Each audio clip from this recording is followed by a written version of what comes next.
Jornal Estado, aqui com o deputado federal Marco Feliciano. O político tem que ter posição e esse cara aqui tem posição, tem coerência, posição definida. Muito obrigado por estar aqui com a gente. Obrigado, eu estou à disposição. E eu já vou começar aqui na lata, falando assim, o PSC, que é o partido do senhor, foi a favor do governo Temer, do impeachment da presidente Dilma. E o senhor já teve aquela polêmica do vídeo lá, né, que até saiu na internet, a questão dos militantes da cultura. O senhor é a favor da cultura ser incorporada ao Ministério da Educação? A gente está precisando enxugar, todo mundo dá um caminho, mas o Brasil precisa diminuir e ter mais restrição com o gasto público. É um caminho isso? Olha só, o que nós precisamos hoje repensar o Brasil é tentar desconstruir o que a máquina petista fez. A máquina petista, para fazer os seus puxadinhos, ela teve que desdobrar todos os ministérios, e aquilo que a princípio era 20 ministérios tornou 40. Então a estrutura política consome hoje, né, boa parte dos gastos do Brasil, e por isso nós somos falidos. Quando Michel Temer assume a presidência e começa a cortar gastos, ele começa a tocar na carne daqueles que só viveram se locupletando disso. A máquina petista tem 30 mil, ou melhor, tinha até anteontem 30 mil cargos comissionados. É um exército mantido pelo governo. Só essa semana Michel Temer já tirou 10 mil pessoas de dentro do Palácio do Planalto. Vontade política. Vontade política, trabalho, porque se quer aliviar a carga sobre o povo brasileiro, tem que se cortar na carne. Sempre foi MEC, Ministério da Educação e Cultura. Sim. Não havia Ministério da Educação e Ministério da Cultura separados. Foi uma criação do governo Dilma. O que poucas pessoas param para pensar, eu vou gravar um vídeo esse fim de semana, em resposta, eu deixei dar um boom aquele vídeo que eu fiz, sim, onde eu chamei a atenção dos artistas, mas não de todos os artistas, chamei a atenção dos artistas que eram contrários ao Ministério da Cultura ser transformado apenas em uma secretaria. O senhor nunca foi contra a política pública de cultura, nunca. Contra essa sistematização disso. E vou explicar o porquê. Sabe quando o Ministério da Cultura gastou o ano passado? Você tem noção? Não. 1 bilhão e 700 milhões de reais. A gente não vê isso. Foi um dinheiro maior do que usado na habitação. Ou seja, a habitação do meu país não teve investimento desse. E aí para o Ministério da Cultura, que é dado para construção, para criar-se filmes brasileiros, e os nossos filmes, salvo um ou dois, o restante ninguém nem vê, nem sabe como funciona. A produção cinematográfica caiu muito em 2015, né?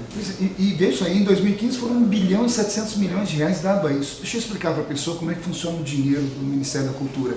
Isso é através da Lei Rouanet.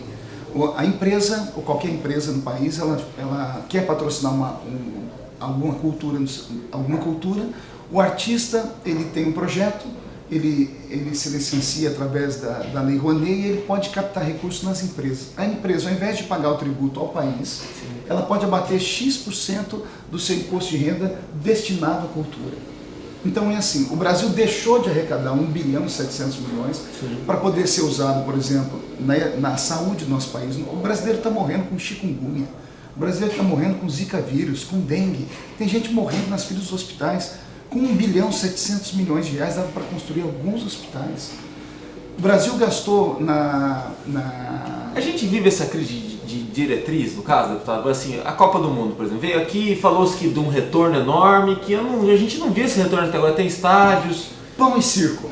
Sim. Quem está ouvindo e conhece um pouco de política sabe o que significa isso. Os Césares romanos diziam isso, né? Quando havia uma grande crise, dê para o povo pão e circo e o povo vai esquecer disso. Então, quando nós falamos de Copa do Mundo, nós estamos agora com as Olimpíadas. Sim. Um país quebrado, que não tem obra em andamento, né? Com obras em andamento. No mês de maio. Já foram bilhões de reais nisso, mais o que vai ser gasto nas Olimpíadas, mais o que vai ser gasto depois disso. E você tem uma ideia, essa semana já estão montando o comitê político, ou comitê olímpico, para 2022. Países de primeiro mundo como a Suécia recusaram. Por quê? Porque eles têm prioridade. Planejamento antecipado. Não, nós não vamos gastar nisso, porque se nós gastarmos nisso, nós vamos deixar de atender o nosso povo. Olha o que é o pensamento de um país de primeiro mundo. Bom, como o senhor é um cara que não foge de dividida, vambora. Existe muita hipocrisia na política. Você foi praticamente massacrado na Comissão de Recursos de Direitos Humanos, quando o senhor assumiu a presidência e foram militantes lá questionar e tal. Ao mesmo tempo, existe muito movimento em prol disso, mas ao mesmo tempo direitos humanos também teria que estar cuidando do cara que fica numa fila de posto de saúde, está morrendo, e por falta de política pública eficiente, isso não se discute como direitos humanos, se discute como saúde pública, é tudo muito integrado. Ou eu estou errado? Você está completamente certo, em gênero, número e grau. A máquina petista, e eu tenho sempre que voltar porque são eles os culpados desses últimos 13 anos, eles aparelharam todo o Estado, aparelharam o nosso país. Quando eles criam a pasta de direitos humanos, eu até coloquei um apelido, não é direitos humanos, é direito dos manos. Não é direitos humanos. Porque direitos humanos, se você pegar a Constituição Federal, nós temos um capítulo só para a comunidade indígena, que é uma minoria de verdade. Então veja só, os índios nunca foram ouvidos na Comissão de Direitos Humanos em 20 anos. Quando eu assumi, debaixo daquele tumulto todo, sim, trouxe os índios e comecei a descobrir que o índio, que eles brigam tanto, que eles dizem que eles querem terra, por demarcação de terra, na verdade é meia dúzia de índios que são politizados. Sim. O índio, ele quer saúde, o índio quer modernidade. Só que os direitos humanos, como eu disse, eram direitos dos humanos. Um grupo que na verdade não é um grupo, eu não chamo eles de movimentos sociais, eu chamo de grupo paramilitar. Sim. Porque eles são tropa de choque. Eles infernizaram minha vida por 90 dias e eu acho que eu fui o único político do país que sofri pressão e suportei. Ali você teve birra? Você falou, não vou ceder. Não, teve isso ou não? Não era questão de birra, era questão de ideologia. Porque ali não era Marco Feliciano, era o movimento cristão mundial. Sim. O movimento LGBT, ele é financiado por Jorge Soros. Se você entrar na internet, você vai ver como eles são financiados pelo mundo globalizado. E eles se tornaram uma potência tão grande que ninguém mexe com eles. Sim. O prêmio Nobel do Trabalho, Jack Walesa, como é que é o nome? Lech Walesa, polonês, um dos ícones do movimento trabalhista do mundo, por uma declaração dele. Solidariedade. Ele lá dentro da Polônia, país dele, perguntaram para ele o que ele achava do casamento de pessoas do mesmo sexo, e ele disse, eu não concordo. Foi só uma opinião dele. Sim. Fecharam o mundo todo, onde ele ia fazer palestras, porque ele era um prêmio Nobel, o movimento LGBT travou, não deixou ele trabalhar nunca mais. Ele deu uma nota um dia desse no jornal dizendo que eles são desumanos e cruéis. Então, eles são um grupo muito forte e amado, por quê? Porque tem recurso público. Como é que uma pessoa consegue fazer manifestação na porta da sua casa, 90 dias, sem trabalhar? Sim. Então, quando eu enfrentei isso, se eu renuncio à Comissão de Direitos Humanos, ia ser, pela primeira vez na história, a grande vitória deles contra alguém que era de uma ideologia conservadora. Mas se a gente está falando de um grupo que ele tem essa unidade que o senhor está falando, e aí a gente tem um outro grupo que o senhor representa, que é o segmento cristão, no caso os evangélicos.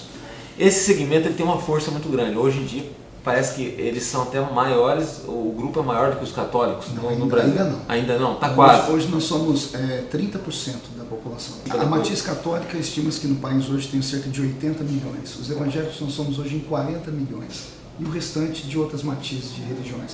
Religiões afro-orientais e até os ateus. Falta unidade a esse grupo de segmento evangélico para defender, entender o que o senhor estava tentando defender ali naquele momento? Veja que era muito além de uma questão pessoal. Sim, né? Veja só, o cristão, pela sua natureza e pela sua filosofia, ele é de natureza dócil. Sim. Ele não vai para o enfrentamento. Ele segue o que Cristo disse, né? Se te bater no rosto, dê outra face para bater. Sim, sim. Só que naquele momento todo mundo recuou porque não sabia o que ia dar, porque ninguém nunca passou por aquilo. Sim. Eu não bati em ninguém, eu não matei ninguém, eu não sou corrupto. Você chegou a abandonar uma sessão porque falou, não dá. Não tinha como, eles subiam em cima da mesa, cuspiam, tiravam a roupa. Como é que alguém me chama de intolerante se eles vão dentro da minha igreja e tiram a roupa? Quem é o intolerante? Como é que eles me acusam de intolerância se dentro de um avião, em pleno voo, eles me atacam? Chegou a sair na rede social que o senhor é ex-travesti? Existe ex-travesti? O senhor é isso mesmo? É isso que eu não consigo compreender. Meu Deus, eu falei, mentir pode, mas não eu sou homem, graças a Deus, sou pai de família, tenho 3 filhas e sou apaixonado pela família. Eu sou cristão desde os 13 anos de idade. Só que aí eles me acusam de ser homofóbico. Sim. Aí eles vêm e me chamam de travesti. Explica isso, porque seria demérito ser travesti? Não. Porque se for demérito, isso é homofobia. Mas eles me acusam para quê? Por que me chamam de gay? Se não é demérito ser gay, então você não entende o que acontece. Eles te chamam de uma coisa que eles são. Eles te acusam daquilo que eles fazem. Isso é uma máxima leninista. Eles condenam a ortodoxia, mas são ortodoxos. Veja só, como eu te disse, é um grupo paramilitar. Eles são treinados para isso, são treinados para desestruturar pessoas. Mas o que eu não entendo, assim, o que isso tem a ver com a ideologia de esquerda, com o PT? Por que tudo isso vai parar tudo no mesmo balaio? E em política nacional algumas ideologias são apropriadas por alguns grupos políticos? Já te explico agora. Qual é o pensamento da ideologia de esquerda? A ideologia de esquerda, ela diz que toda nação tem que ter um Deus. E esse Deus tem nome, chama-se Estado. O Estado tem que ser o provedor. O pai de tudo. Paternalista. É o que tem no Brasil, Bolsa Família, Bolsa Escola, Bolsa Gay, Bolsa isso. FIES. Tem de tudo, isso são as bolsas. Esse é o país paternalista. Esse, então, tem que ser o Deus. Karl Marx disse, que é o pai do marxismo, né? Ele diz que a grande opressão que o ser humano passa começa em casa. Primeiro, o marido mandando na mulher. E segundo, o marido e a mulher mandando no filho. Ele diz que a primeira opressão que o ser humano passa é na família. Então, se a pessoa passa a opressão na família, porque ela ouve nãos e limites, tem que se destruir a família. Karl Marx tinha esse pensamento. Então começa por aí. Aí entram as ideologias de esquerda. A entidade mais importante de toda a história é a família. Se você tira o pai e a mãe que não pode cuidar do filho, como tem a lei da palmada, sim. que é copiada da Suécia, que foi um país extremamente marxista, então você começa a entender onde eles querem chegar. Quando eles começam a desconstruir o ser humano, a desconstruir o homem, o vídeo que eu gravei, inclusive, que deu polêmica essa semana, eu até comentei, porque o chororô do petista é o seguinte: Michel Temer fez algumas mudanças, elegeu alguns ministros e não tinha nenhuma mulher e nenhum negro.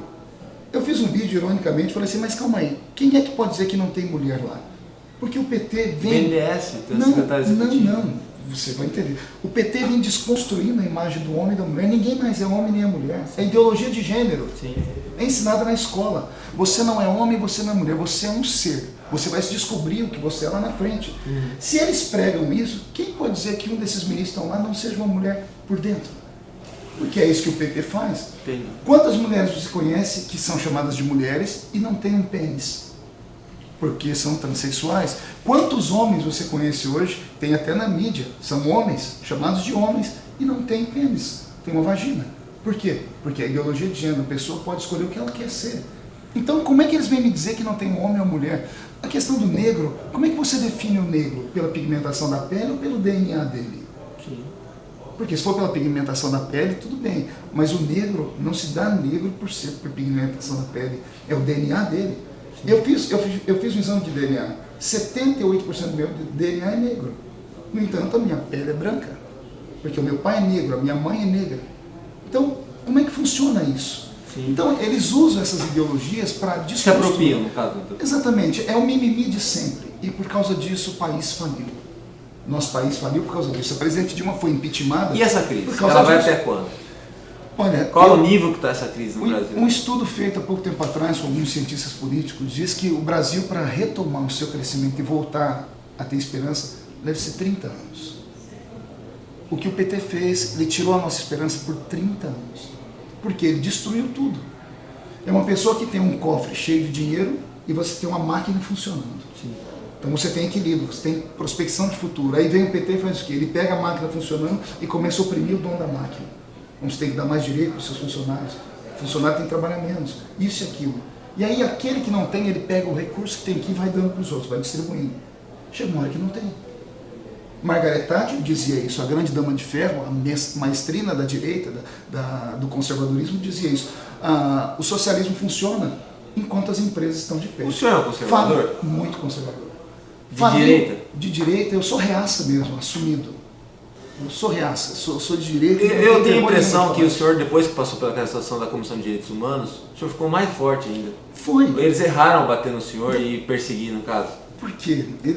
A mentira, ela é mentira por um tempo.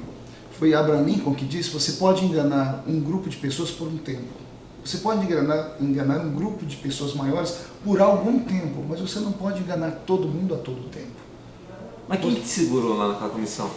Primeiro, eu atribuo isso a Deus, porque ninguém suporta a pressão que eu sofri. Não, o Congresso é cheio de traíra, né? Imagina, 500 e tantos deputados. Eu emagreci. E o cara sozinho ali. Era uma glória te tirar dali. Não sei se você aguentou por 6 meses. Pô. Eu emagreci 10 quilos. A minha esposa contraiu uma doença psicossomática. Eu tive que tirar minha filha. na sua casa, não ia? Minha filha mais velha teve que sair do Brasil porque não podia mais estudar nas universidades, porque os professores são todos de esquerda. Então foi um inferno. Mas o que eu mostrei para o Brasil? O que falta no nosso país é isso. Políticos que têm um posicionamento. Sim. Eu estou num país democrático. Se eu não posso pensar, eu não posso existir. Se eu não posso expressar o que eu sinto, eu vivo uma ditadura. Então veja só, eu posso não concordar com essa blusa, posso achar ela feia, mas isso não impede eu ser seu amigo. Sim. A gente pode sentar numa roda para conversar, eu posso discordar dos seus pensamentos, terminar a gente pegar na mão e falar, amanhã vamos jogar uma bola. Só que na mente de um petista, na mente de um esquerdista, ou você é com ele ou você é contra ele. E houve resultados práticos que não ocorriam há muitos e muitos anos dentro da comissão, como a questão da anistia, que foi rediscutida, a tortura, a questão dos indígenas. Nós fizemos a questão dos indígenas, a questão dos quilombolas. Os quilombolas são os verdadeiros negros que descendem dos escravos brasileiros. Imagine, os quilombolas estão abandonados, os quilombolas não têm comida, não têm roupa, não têm lugar para morar, não tem nada. E esse povo, que a Comissão de Direitos Humanos deveria cuidar, nunca cuidou. A Comissão de Direitos Humanos da Casa só cuidou do movimento LGBT. Fizeram um trabalho tão extraordinário que se você entrar na internet agora e digitar Tony Reis, você vai ver Tony Reis, que é um grande líder do movimento gay, falando assim: eu quero agradecer aqui o deputado Chico Alencar, do PSOL, pelos 15 milhões de reais liberados para o movimento gay. Sabe quantas ONGs gays tem no país?